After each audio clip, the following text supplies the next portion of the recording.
નમસ્કાર દોસ્તો, સ્વાગત છે તમારું મારી યુટ્યુબ ચેનલ અર્ચના ક્રિએટર સ્ટુડિયોમાં। દોસ્તો, જેમણે આપણી ચેનલ સબસ્ક્રાઇબ કરી છે તેમને દિલથી ખૂબ ધન્યવાદ, અને જે ચેનલ પર નવા આવ્યા હોય તે ચેનલને જરૂરથી સબસ્ક્રાઇબ કરી લેજો, કારણ કે તમને અહીં મળશે editing, designing, calligraphy, stylish phone, song mixing વગેરે વિશેના વિડીયા। તો દોસ્તો, આજના વિડીયોની અંદર હું તમને પિક્સેલેબ એપ્લિકેશનની મદદથી આ પ્રકારનું સરસ મજાનું એક ગુજરાતીમાં ટેક્સ્ટ ઇફેક્ટ બનાવતા શીખવીશ। તો સૌથી પહેલા તમારે પિક્સેલેબ એપ્લિકેશનને ઓપન કરી લેવાની છે। ત્યારબાદ અહીંયા થ્રી ડોટ ઉપર જઈ ઇમેજ સાઇઝમાં જઈશું। કસ્ટમ સાઇઝને અહીંયાથી યુટ્યુબ થંબનેલ કરી અને ઓકે કરી દઈશું। ત્યારબાદ જે ન્યૂ ટેક્સ્ટનું ઓપ્શન છે તેના પર ડબલ વાર ક્લિક કરીશું। અહીંયા હવે તમારે જે પણ નામ એડિટ કરવાનું છે તેનો કોડ બનાવી અહીં આવે પેસ્ટ કરી દેવાનો છે। ત્યારબાદ અહીંયાથી ડન કરી ઓકે કરી દઈશું। આ નામને થોડું મોટું કરી દઈશું। ત્યાર પછી અહીંયા એના ઓપ્શન ઉપર જઈશું અને અહીંયાથી આપણે ફોન્ટમાં જઈ માય ફોન્ટમાં જઈશું। ત્યારબાદ તમારે જે પણ ટેક્સ્ટનો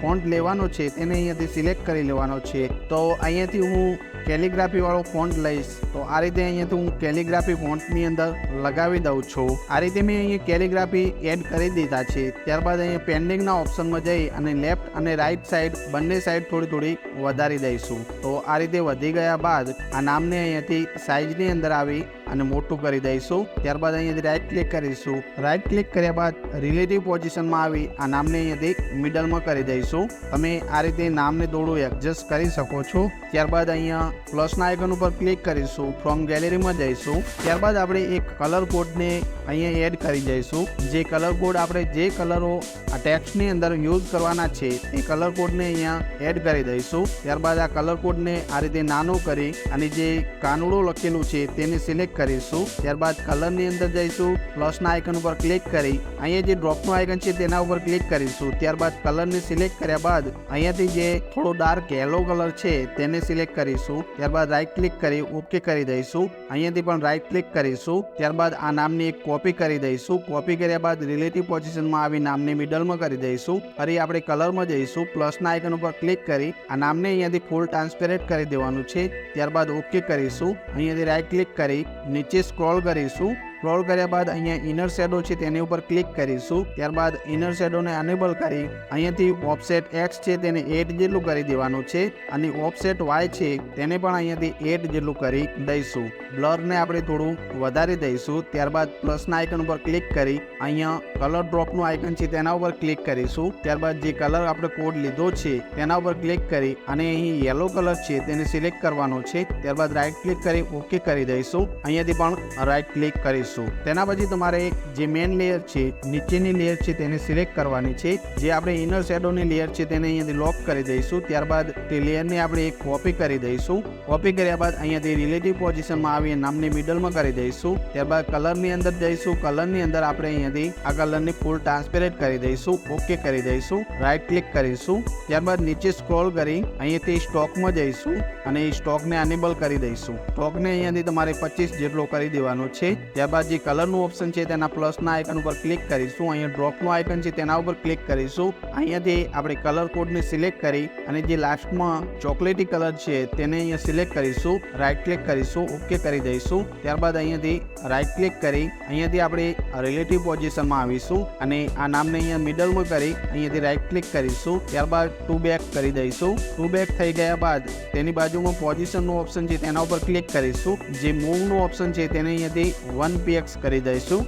ત્યારબાદ આ રીતે થોડું થોડું ખસેડતું જવાનું છે, થોડું ઉપર અને થોડું બાજુમાં કરી અને આ નામને આ રીતે મૂવ કરી દઈશું। ત્યારબાદ રાઈટ ક્લિક કરીશું। ફરી આ નામની એક કોપી કરી દઈશું। અહીંયા રિલેટિવ પોઝિશનમાં આવી આ નામને મિડલમાં કરી દઈશું। અહીંયાથી રાઈટ ક્લિક કરીશું। અહીંયાથી ટુ બેક કરી દઈશું। ફરી આપણે મૂવના ઓપ્શન ઉપર જઈ મૂવ બાય છે તેને 1px કરી દઈશું। ત્યારબાદ અહીંયાથી આ નામને પણ આ રીતે થોડું ખસેડતું જવાનું છે અને થોડું ઉપર લઈ જવાનું છે। તો આટલું થઈ ગયા બાદ અહીંયાથી રાઈટ ક્લિક કરીશું। ત્યારબાદ અહીંયા લેયરના ઓપ્શન ઉપર જઈશું। હવે આ નીચેના બંને નામ છે તેને અહીંયાથી મર્જ ડાઉન કરી દઈશું। તો આ રીતે અહીંયાથી ઓકે કરી દઈશું। તો આ રીતે નામ તમારું ઉપર આવી જશે। ત્યારબાદ અહીંયા જે ત્રીજા નંબરનું ઓપ્શન છે તેના ઉપર ક્લિક કરીશું અને અહીંયાથી ટુ બેક કરી દઈશું। હવે આ નામને અહીંયાથી પહેલા તો લોક કરી દઈશું જેથી કરી આ નામ આગા પાછું ના થાય। ત્યારબાદ નીચે સ્ક્રોલ કરી અહીંયાથી આપણે ઇનર શેડોની અંદર જઈશું। ઇનર શેડોને અનેબલ કરી દઈશું। ત્યારબાદ પ્લસના આઇકન ઉપર ક્લિક કરી અહીંયાથી આપણે ફૂલ વ્હાઇટ કલર લઈશું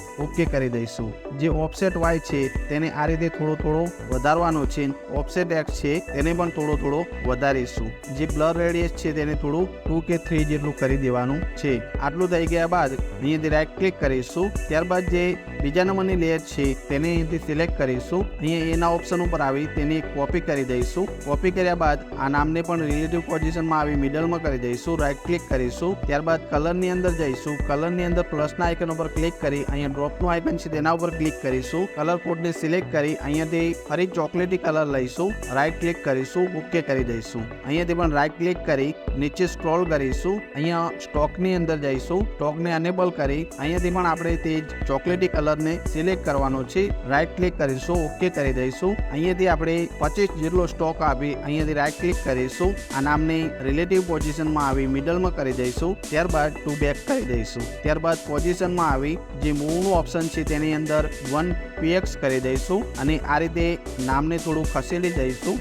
તો આટલું થઈ ગયા બાદ અહીંયાથી રાઈટ ક્લિક કરી નીચે સ્ક્રોલ કરીશું. 3D ના ઓપ્શન ઉપર આવીશું. 3D ને અનેબલ કરીશું. નીચે ઓબ્લિક છે તેને અહીંયા સેટ કરી દઈશું. ડીપ છે તેને અહીંયાથી 2 કે 3 જેટલી કરી દેવાની છે. ત્યારબાદ નીચે આવીશું. અહીંયા ડાર્કન છે તેને અહીંયાથી 0 કરી દઈશું. નીચે સ્ક્રોલ કરી અને જે લાઇટિંગનો ઓપ્શન છે તેને અહીંયાથી ઓફ કરી દઈશું. ત્યારબાદ તમે એંગલ તમારા હિસાબથી રાખી શકો છો. તમારે જેટલું એંગલ સેટ કરવું હોય તે પ્રમાણે તમે અહીંયા એંગલ રાખી શકો છો.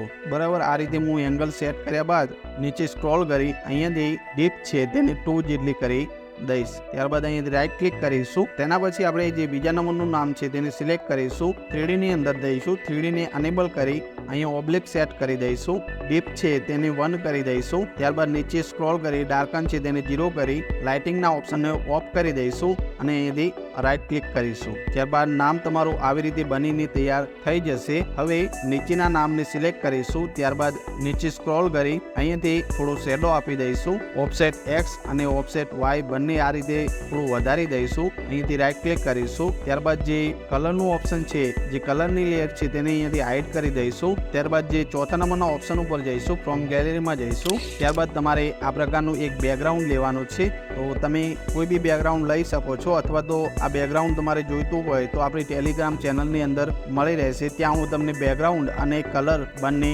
આપી દઈશ. તો ત્યાંથી તમે ડાઉનલોડ કરી શકો છો. અહીંયાથી રાઈટ ક્લિક કરી અને આ રીતે તમારું નામ બનીને સેટ થઈ જશે. હવે આની અંદર કોઈ પણ ચોકલેટના PNG લગાવવા હોય તો પણ તમે લગાવી શકો છો. અને અહીંયા સેવ ઉપર જઈશું. સેવ એઝ ઇમેજમાં જઈશું. અહીંયાથી કસ્ટમ સાઇઝને અલ્ટ્રામાં રાખી આ નામને અહીંયાથી સેવ ટુ ગેલેરી કરી દઈશું. તો આ નામ તમારી ગેલેરીની અંદર સેવ થઈ જશે. હવે આ નામ જોયા બાદ ઘણા લોકો આની PLP ફાઇલ માગશે, પરંતુ આની PLP ફાઇલ બનશે નહીં, કારણ કે જે અહીંયા R નંબરની લેયર છે જે આપણે સ્ટોકની લેયર બનાવી છે તેને આપણે મર્જ ડાઉન કરી દીધી છે. તો તે લેયર તમે તમારી રીતે જ બનાવી શકો છો અને આ વિડીયો જોઈ અને તમે આવું નામ કોઈ બી નામ તમે બનાવી શકો છો. તો બસ દોસ્તો, આજના વિડીયોમાં આટલું જ. વિડીયો જો પસંદ આવ્યો હોય તો લાઈક શેર સબસ્ક્રાઈબ જરૂરથી કરજો. ધન્યવાદ.